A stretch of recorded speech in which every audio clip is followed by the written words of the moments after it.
here's a narcissist that doesn't, or I don't cheat, and all this kind of stuff. And it's a bunch of BS. When it comes down to it, a narcissist will cheat you of your time, of your money, of your energy, of your sex, of anything like that. Because it's not about you. It's all about them. Narcissists oftentimes struggle with addictions, whether that's emotional affairs, whether it's different sexual encounters, whatever it might be. A lot of times we see a propensity of narcissists that struggle with having different addictions. If you guys are new here, my name is Ben Taylor. I'm a self-aware narcissist on this channel to provide awareness, growth, healing, change, and development. I'm the founder of Raw Motivations and your guide in the 45-Day Clarity Challenge that you can access at claritychallenge.net. If you like what you see here talking about narcissism, narcissistic abuse, my journey in narcissism, please hit subscribe. Hit that notification so you can get notified when we go live more often, when we interact with other people, when we drop new videos. We'd love to have you part of the community. Well, today we're talking about this aspect about addictions, and especially in terms of emotional affairs, especially in terms of sexually explicit content, different things on the internet, whatever it might be, and how narcissists oftentimes have those things in their life very actively.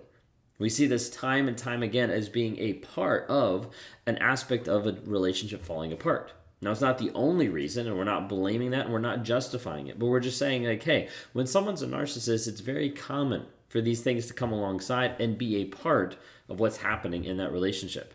So I want to talk to you about some of the sexual addictions with narcissists and what to do if your partner has that. Well, when we talk about narcissists, we need to first set the groundwork of narcissists that just love control. I mean, that's what it is, what it boils down to. Typically, it's control of the mask and control of the image of what you see, but there's this aspect of wanting this power over another person. This control that actually controls their perception of you and their perception of the world around you. The idea that this aspect of wanting power and entitlement over the narcissist wants over you is this idea that, hey, I'm the best in the world. Like, I have this upgraded like sense of grandiosity. Like, this is who I am. I'm better than you. And I'm also entitled to what I want. Typically, you'll have this need of validation, this attention, this looking for this aspect of supply. Now, when we talk about supply, sometimes people get really offended about that. I'm not saying that people are supplied, like these are degraded people, these are awful people. No, what I'm saying is the narcissist oftentimes looks at other people as being supplied, as transactional, as a way to be able to get something from that other person. And typically, because of needing validation, attention, and that supply, they'll turn to different addictions. What can I do that makes me feel happy in this moment? What can I do that gives me a high in that moment that makes me feel the way that I want to feel? This is where a narcissist often turns to other women, often turns to online, to sedate, to hide, and to try to feel better about themselves by getting a quick fix or a hit off of whatever they're looking at on the internet. Now, one side note, really quick, that I wanted to point out is one time my therapist actually said this concept of that pornography and things like that is the like acceptable sin, the acceptable thing inside of Christianity. Now, when I first read that, I was like, this is kind of weird. Like, what's that actually mean? And she went on to explain that, like, well, you know, if someone's drinking or if someone's on drugs or if someone has like these different addictions, like they look bad, like you can see them. But in Christianity, it's like, oh, no, you can kind of hide it pretty well. And that's why there's a lot of people that hide it, that mask, that are narcissists, that whoever, that mask those different things because it appears more acceptable because you can't see it. Which is why a lot of times you find that it falls into this aspect of narcissism because it's a lot easier to be able to hide under the surface of like, I'm not looking at that online. I'm not engaging with that. Like, what are you talking about? And so a lot of times we'll see this aspect of trying to hide it to have control over what they're hiding, almost like a cheating affair in one sense, that high of that, and to be able to get what they want. All right, so when we're talking about narcissists, or we're talking about this idea of looking at stuff on the internet, okay, oftentimes men seek it out, okay? It happens with women too, but I'm mainly talking to a lot of women that say, hey, this is what I see in my relationship. A lot of times men seek it out. Now, this is the part where people are like, well, not all men, okay? It's true. Not all men seek out sexual explicit stuff on the internet, okay? But a lot of people do. And a lot of people do, and it's a multi-billion-dollar company and business and industry out there that makes money off of people that just want to look at stuff online. versus having like a real and an in-depth relationship. It fits perfect for what the narcissist is looking for a lot of times because they're looking for something shallow that they can get something out of. Now that something out of is just a high, and that shallowness is no more than looking at an image or a video or texting back and forth with someone on the internet about sexually explicit things, but typically that's what they're looking for, is this high. This piece of like, let me be connected to another person but not be responsible for how I actually show up. That's the easy thing about the internet.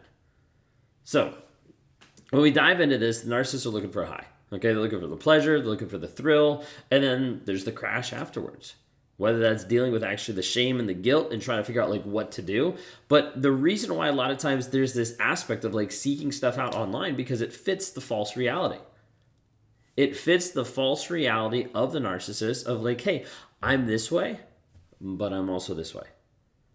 And typically the narcissist will not show the backside of that. Now they will in the relationship a lot of times, and a lot of times the relationship will get to the place where they show it and they don't care. Where it'll be actively in the relationship and the person's like, what are you doing? They're like, this is just me. I'm just taking care of me. I'm just taking care of my needs. That's typically the lie that they're telling themselves and telling other people to try to justify what they're doing.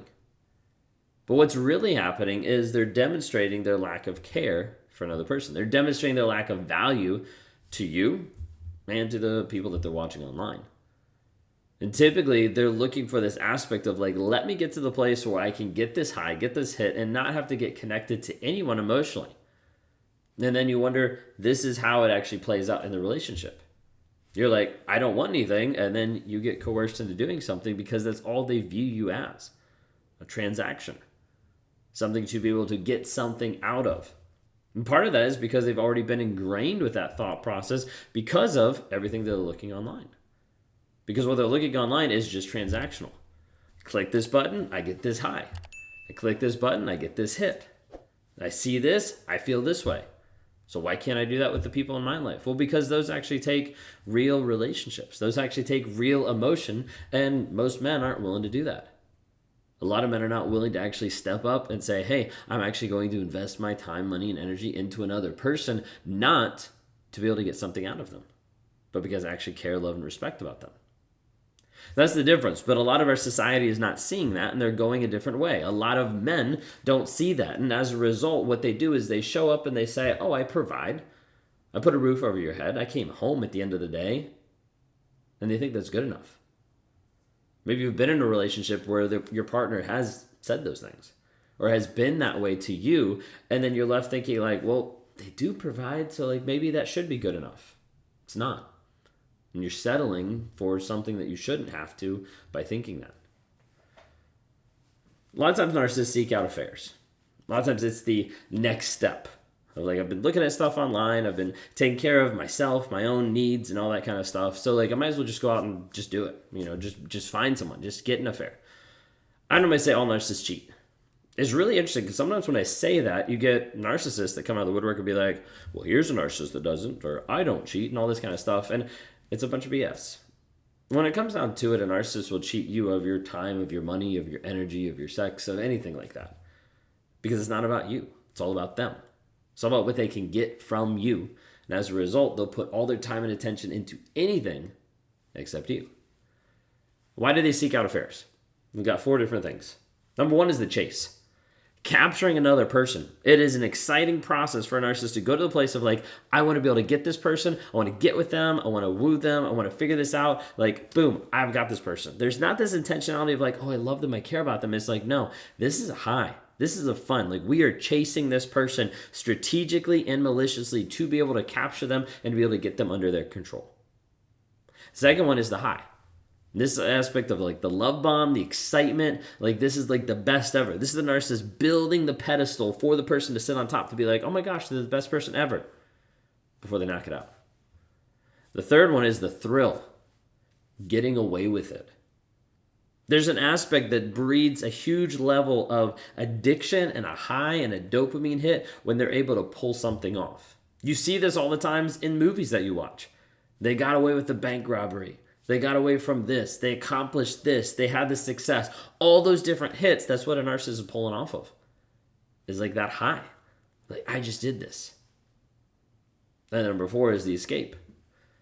The pretending that life fits inside this false reality and this construct that they've actually done of like, oh, I can escape my awful life. They're telling themselves a story. I can escape my awful life and get with this person and be with this person, and it'll be the best thing ever. And they're searching for that ideal love. The reason why I put those down, the chase, the high, the thrill, the escape, is all those are different aspects of things that I did, of how I showed up in those relationships, of chasing after other people to get that high, to get that thrill of this is what I'm doing, and the escape of like, this is the reality I want, even though the reality I was building was completely false and wasn't real. Do you have a person in your life, narcissist, toxic, whoever, that's dealing with different types of sexual addictions, dealing with different types of affairs? You need to understand, until the truth is there, until they're willing to do what is required and actually say, this is what's happening and let me work on it, then you have no chance on dealing with the narcissism. If they can't solve the addiction piece, you're not going to be able to solve the narcissism piece. So for those of you that are like, maybe I can stay, maybe I can work on it, maybe I can help them, maybe get self-aware, know who they are, and change. If they're not willing to give up their addictions, they're never willing to be able to get through the aspect of the narcissism, because it takes a lot of work. If you're dealing with a narcissist today and you're confused about like what they're telling you of, oh, this is what I deserve or this is what I need, and you're like, but what about my feelings? You might be dealing with a really toxic person that doesn't care about you, that just treats you as a transaction, as a toy on the shelf that they can use and abuse whenever they want. I want to encourage you to reach out for help.